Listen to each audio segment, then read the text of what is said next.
I can't believe that I am saying this, but this is, without question, the strongest start to a season Lance Stroll has ever had. I know, it sounds absolutely ridiculous, right? But I think I might understand as to why. Sure, some might call Lance's position at the moment rather fortuitous, especially after those post-race penalties in China, but results are results. Other drivers benefited from them, and let's be real, quite a huge contingent of Formula One fans love their statistics, and the statistics speak for themselves. Because after the first 2 Grand Prix weekends, Lance Stroll finds himself in double figures for the first time ahead of both Ferrari drivers. Let that sink in. It's an even better start than what he had in 2023, and we remember that he had a wrist injury, and Aston Martin, they were really busy climbing the ladder. In fact, that video I made on the subject back in 2023 is what inspired me to climb up this very ladder. So in a way, I have Aston Martin to thank for all of this. And it's really helped his cause that his teammate Fernando Alonso is the one that's had to deal with far less good fortune. In fact, you could say it's borderline tragic. Now, of course, there's more to that particular story than meets the eye. Alonso was one of multiple drivers who were spotted crashing in Albert Park, and then he retired in Shanghai with brake failure. And couple that with the persistent neck injury that he's been dealing with for many weeks, that is something to consider here. He is not firing on all cylinders. But in the here and now, the stats, again, speak for themselves.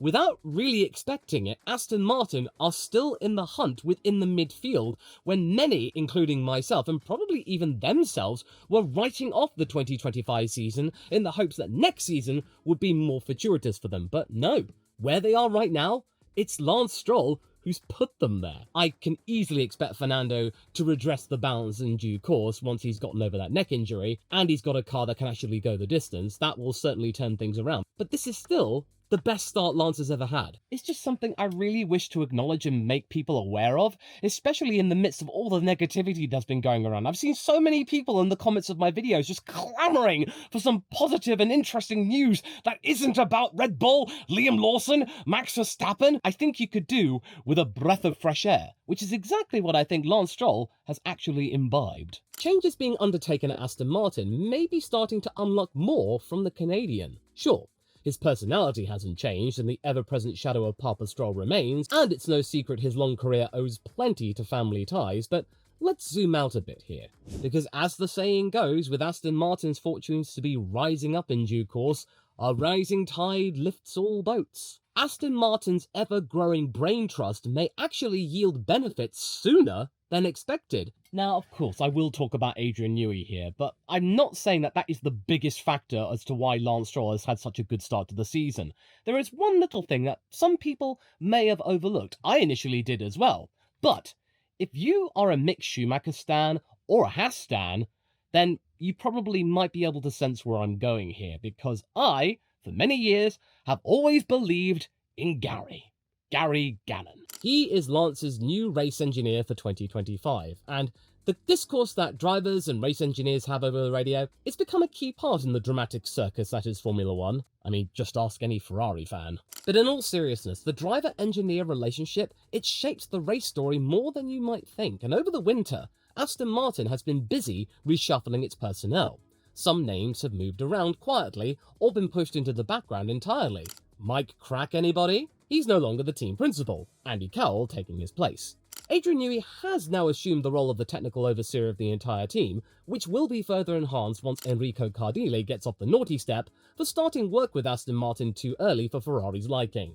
And I know that some of you may have switched off anyway, because you may not be interested, that you may think Lance Stroll will not change for any man. I mean, at least there's a chance for Lance Stroll to actually be pulling his weight amongst the 20 best single-seater drivers in the entire world. You know, he's not dragging the side down. Well, hopefully not. Seriously, Gary Gannon, he's battle-tested. He's survived years under the wrath and surveillance of Gunther Steiner. He knows a thing or two about extracting the best out of battle-hardened veterans of the sport that no other team would actually take. He's worked with Romain Grosjean very closely, then extracting the most he could out of Mick Schumacher, handling chaotic mid-pack racing, underperforming machinery, and making difficult strategy calls. He was also the race engineer of one Nico Hülkenberg, who assumed mixed position within the team. And those 2 seasons where Gary and Nico were working together at Haas, it completely transformed the way that we were thinking of Nico Hülkenberg's second stint within Formula 1. It set in motion a fascinating time where it peaked in Austria last year, where Nico felt so confident with his car and engineer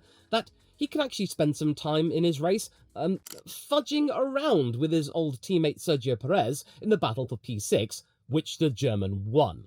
That kind of confidence needs a calm voice behind it, and Gannon brings exactly that. And based off of the first couple of races, it seems like Gary's calm demeanour has actually managed to extract something out of Lance Stroll. They seem to have gotten on really splendidly, and it manifesting 10 points in 2 race weekends, yeah, hopefully this actually builds something for the better, where we actually get to see Lance at his best, and it actually sticking, instead of it just fading away into the background again. For example, in their very first race together, that being Australia, Gannon nailed the call to pit for intermediates at the right time during the sudden rain downpour. He said simply, "Box now, Lance," and Lance trusted him immediately. No arguing, no hesitation. That stop alone gave them 5 places and got them into the points. That kind of immediate trust is golden. Now, you might be thinking, oh, come off it. Oh, Lance is just relying on the pit wall. Well, that happens. Some drivers rely on their pit wall, other drivers don't. Unlike Ben Michel, who was Lance Stroll's former race engineer and had been since Stroll joined Racing Point in 2019, that relationship was steady, but maybe it had gotten really familiar to the points where Lance needed information, but Ben was a little bit too lackadaisical in providing it, which then caused tension. Unlike that, Gannon's sharp timing and calm authority might have already made a mark, especially with that perfect wet weather call in Australia, which may have tapped into that potential that many people have seen in the past of Lance in damp conditions. And Stroll's euphoric post-race mood said it all. He was pumped. And for Gannon, that took years to manifest, having to deal with the tempestuous nature that was Romain Grosjean, and then having to carefully nurture and introduce Mick Schumacher in that year of 2021 at Haas, where there was no hope of scoring anything higher than maybe 15th. And then Nico Hülkenberg, his return to form, he's got plenty of experience in the midfield and right at the back, trying to push yourself up to the points by any means necessary, having to make bold calls. And I really hope this may begin to illustrate to you that this dynamic between the race engineer and driver, it's incredibly important, and it can easily, if you get the combination right, transform a driver beyond recognition. Brian Bosey stepping in with Charles Leclerc, he going on in 2024 to have one of the best seasons of his entire career. There's almost the proud father-like figure of Tom Stollard up against Oscar Piastri, who they have a tradition together where every time Oscar gets on the podium, Tom takes a selfie with Oscar on the podium, which is incredibly wholesome. Then let's not forget the relationship that GP and Max Verstappen has, and you might start to see some potential from the combination over at Haas with Esteban Ocon and his race engineer Laura Muller. I mean, getting 5th place in only your 2nd race together, I mean, that's excellent. So if Gary and Lance can vibe well with one another during a Grand Prix weekend, it could go some way to redressing the overall perception of the driver, and therefore maximise their performance at the same time. Even shift sentiment back in their favour. Now, okay, Law, that's all well and good, but what else could explain this newfound confidence? Well, let's be real. This next step had to happen at some point in Lance Stroll's Formula 1 career, because at this point, he has now been around for 8 Grand Prix seasons. Hang on, let me just check. 17, 18, 19, 20, 21, 22, 23. Yeah, 8. He's now surpassed the likes of Jacques Villeneuve to become the most experienced Canadian Formula 1 driver in history, and to further compound the matter, he has spent those 8 seasons under constant scrutiny. The emotional fatigue of media criticism, fan skepticism, and them being in the shadows of Sebastian Vettel and Fernando Alonso, it may have all built up over time. And according to several pundits, including the likes of Naomi Schiff over at Sky Sports, they have sensed a newfound energy surrounding the likes of Lance Stroll, that he's going into 2025 fresher than ever. Perhaps maybe over the winter he has actually pressed the reset button and decided just to turn things around. Maybe there are things going on behind the scenes at Aston Martin which are perhaps giving him some hope that maybe there is a good reason to remain in the sport, because that was something that we were all speculating, that maybe he lacked motivation. I mean, he kind of had to. He had to press the reset button and regain some composure, think with a brand new perspective, including getting a new race engineer, because Michel had been around since when he was just a mere youngster who barely scraped into his 20s. Now, Lance is approaching his late 20s. He's not a kid anymore, so he needs to find a new take on life, including a new way to handle pressure. I mean, you've only got to look at what Liberty Media is doing on the social media front. Formula One has never been more popular. It's really ensconced itself in the world of social media, and that in turn provides a platform for the drivers, but also tons of scrutiny, as you may know, with Lance becoming one of the most memeified drivers on the entire grid. And last year, that narrative reached a breaking point in the midst of Aston Martin completely falling off the deep end development-wise, with no sign of a rebound coming, which then culminated in that moment at Brazil, where Lance just simply parked it and forgot that there was an escape road. Not to mention, it was compounded with the end result that, sure, Aston Martin somehow survived to get 5th place for a second year in a row, but when you compare the points scored, it was massively imbalanced, with Fernando providing 70 of the 94 points, Lance just 24, and him coming off the back of not having scored a single point since he scored that singular point at the 2024 Hungarian Grand Prix, which many people may not have noticed because of all of the papaya rule stuff that was going on at the front. Believe me, I could not focus on anything else. So it's possible that during the off-season, something might have snapped within Lance Stroll, and then it just led to him simply just shouting, "Dad!" So perhaps this new version of Lance that we see going into this year might be a quieter, focused, and more dialed-in Stroll. Might be a response to that negativity, perhaps, aimed at finally silencing the critics on his own terms.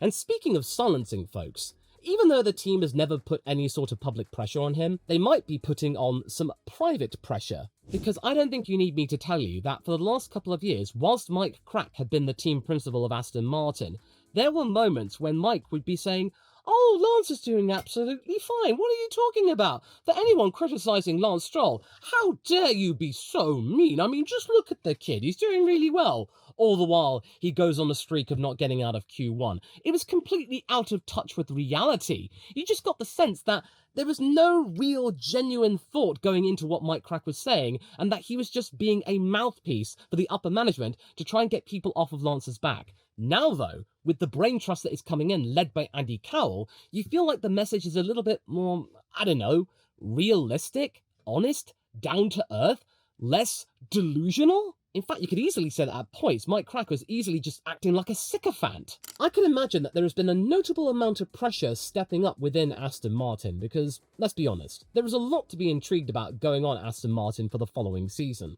There's a lot of hype surrounding the AMR 26, which will be the first car that has seen the pencil of Adrian Newey. There's also the arrival of Honda as their power unit supplier. Aramco is stepping up their involvement with synthetic fuels. They're really keen in making sure they actually succeed. There are so many components within this organization who are there to win. So maybe this might be rubbing off on Lance, that if he wishes to have a long-term future with this winning mentality, then he has to change his own mentality, that he can no longer coast, even though he's the boss's son. That kind of support can only last so long when you've got so many people who are motivated, intelligent, and spirited. They will only put up with inadequacies for so long. And there's also Fernando Alonso to consider. He's going all in for 2026. It's make or break for him. And should that all come together harmoniously and produce a car and team which is right up there with the front-running pack throughout the entire season, that is understandably also going to attract a lot of attention from big-name drivers who may want to partner up with Fernando. If Fernando can get his 33rd win and he then gets the fire in his belly to continue, Aston Martin aren't going to be saying, "Well, yeah, about that, Fernando, we kind of want you just to go away now." No, they're not going to do that. Fernando took a chance with them and was rewarded for it, and Aston Martin will appreciate that initial foray and then subsequent loyalty. And whatever happens after this, he's going to be remaining as a brand ambassador of Aston Martin. I can't really see the relationship deteriorating unless the car is absolutely low Well, down to the point where it's not even worthy of being called a GP2 engine. And then there's the Max Verstappen rumours that may come to the fore once more. There'll be understandable considerations as to what to do with Lance to justify rebuffing all this potential demand, including from the Dutchman. And then following Aston Martin's dip last year, the pressure would have been dialed up across the board, even for Papa Stroll. Because this year's vibe is clear. Performance over comfort. And with Andy Cowell now leading and new tech hands in place, the garage atmosphere will have shifted. Lance can no longer afford to just cruise along with not a care in the world. Because I could easily imagine that the mood in the garage and the factory at Aston Martin is a really exciting one about what's to come in the future. And if you are a member of the Aston Martin Formula One team, do let me know in the comments what the overall sentiment is. I'd be really curious. But it's safe to say that there is lots of things that are looking up for that organisation in the fullness of time. And because of that, if Lance wants to remain with them after 2025, then he needs to step up and join them and give them even more reason to be excited. Because if they can turn this around and produce a 2025 season, which is far better than they expected, including myself, where I was predicting that they would finish 8th, then that would be just an additional bonus. And yes, there is the Adrian Newey factor to consider, which is something that is keeping Fernando's fires burning as well. The chance to work with his greatest rival. Just knowing that F1's greatest car designer is inbound, well, already here, that could light a fire under Stroll as well. He likely knows that if Newey turns the team into a consistent frontrunner in 2026, there'll be additional pressure in that regard to justify him staying for even longer. This might be a strategic long game. If he manages to actually gel well with Adrian Newey and provide the feedback that he needs to be able to produce a good car, because historically, Adrian has said that if he can't work well with a driver, then that driver is not really fit to be with the team. And one of the things that Newey has said that he regrets during his tenure at previous teams is that he's not had as much of a say with the driver lineup as he would have liked. Then maybe here, now he's been given carte blanche to do whatever he wants, that he's effectively a partner in the team, that he has maybe more control than he's ever had in his entire career to say, yeah, Lance, nah, I'm just not vibing with him, yeah. Well, Max is available, do you want me to give him a call? And what might help is that according to Adrian, he has been initially surprised with how Lance has conducted himself in private since they started working together. Yeah, you might take these comments with a pinch of salt considering what Mike Crack was saying in the last couple of years. This might be seemingly out of touch with reality, but if this holds and this working relationship turns out to be a good one, this might help Lance Stroll's future with the team. And if Lance feels like he and his teammate can win in that car, it's going to rub off on him. Also, another thing to consider here is that in 2025, he is going into the season in the fittest condition he has been in quite a few years. Because remember 2023? It started off with him sustaining an injury while cycling just a couple of weeks before the season started. As a result, it then impacted 2024 because he was being incredibly cautious. It may have meant that he wasn't at the peak of his physical condition. But now though, it's changed. He might be fitter than ever, and this might actually have an impact in how he goes racing and how competitive he is. Maybe that might explain why, the last couple of years especially, he's just completely fallen off toward the end of the season. He's just so darn tired. I know you might be thinking I'm making excuses, but come on. And you got Michael Schumacher to thank for that, because he was the one that introduced the concept of just living in the gym. There are clear signs that Lance is in a really good position to maybe finally step out of the Nepo baby shadow and be taken seriously. This is the moment to do so.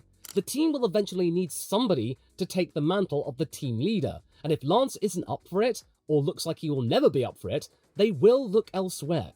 Especially if Max makes himself known to be available in the not too distant future. Or heck, if the way things are going right now at Red Bull, he could be available as early as next year if he doesn't take a sabbatical. Perhaps that looming spectre, that connection that Aston Martin and Max has now he's signed a GT3 contract for Aston Martin to provide him GT cars, that's that initial foot in the door moment, that maybe it's triggered something in Lance's mind that this is now or never, that he has to provide something, the best form he has ever seen. You could easily say that essentially Lance is fighting for his Formula One life here. He has to put in the effort. Yes, of course, he is the owner's son, you can't escape that, but that perk will not last forever, especially if where the team is going actually manifests prosperity for the future.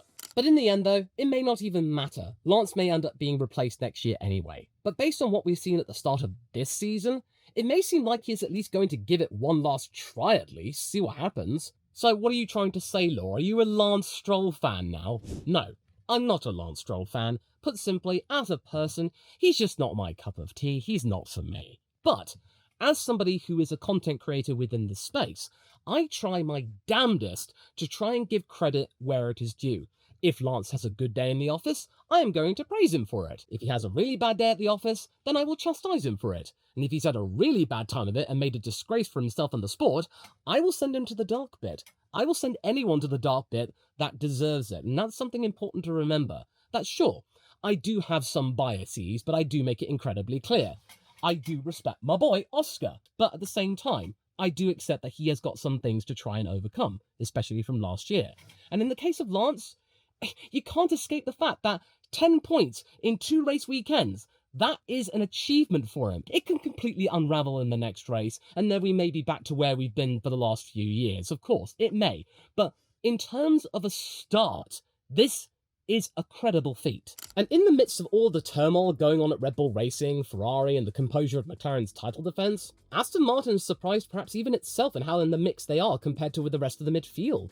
Perhaps with the presence of Newey, this might have a knock-on effect. Even if he merely casts a beady eye on this year's car. If that eye spots a problem and he just goes, oh, are you sure you want to go that way? And then they suddenly go, oh, no, we didn't think about that. Oh, thanks, Adrian. That beady eye could save the team weeks in development agony. That was what was happening at Red Bull. When Newey stepped back, Pierre Vacher stepped in, his team were doing all the work, Adrian would cast an eye on it every now and again to make sure they weren't going in an off direction.